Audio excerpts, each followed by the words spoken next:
Now, cancellations on app-based cab services without any valid reasons will now be penalized in Bengal. This as per the state government's new notification to regulate app-based cab services. Surge pricing can no longer be more than 50% of the base fare. As per the new notification, in Bengal, if a cab driver accepts a ride and then cancels without a valid reason, a penalty of 10% of the total fare will be imposed. The penalty will not be exceeding 100 rupees. Let me go across to my colleague Tanushri for more on this. Tanushri, what is the reason for this move to be taken by the Bengal government? Was there any sort of trigger to this? Yes, certainly this decision was taken by the Bengal government because there were consumers who were complaining that they were having issues with cabs being booked, but then on the last moment the cabs were cancelling.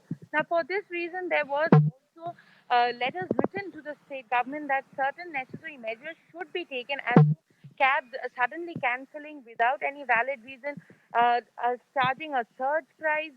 We know that during the office hours, cab prices go up to around 400, 500 rupees for distances which generally are charged 200 rupees. So certainly there were complaints made by consumers to the state transport department, and that is when they've taken the decision. Now, this decision has been welcomed by both the riders and the cab owners, but there are certain issues that both say have to be clarified. One is that the surge price. Now, we know that normally the AC cabs in Bengal, the base price is 18 rupees, but with the surge price being said to be rolling around 50% of the base price, then the prices either drop to or they rise to around 200, 300 rupees more. So this has to be clarified. Also, another thing, the waiting time.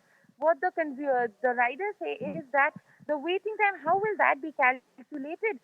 Because the cab owner claimed that the device that has to be bought is worth rupees 15,000, and who would be paying for this device, which would be calculating the waiting time? Because since the state government has made the decision, would the state government be buying this, or do the cab owners have to buy this? This also has to be clarified.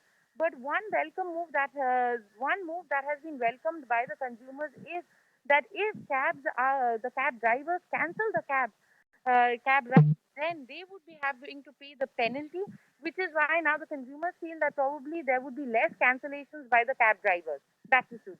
Right, Tanushri, thank you so much for giving us an idea about the exact the reasons as to why this particular move was done by the Bengal government as far as cab aggregators are concerned.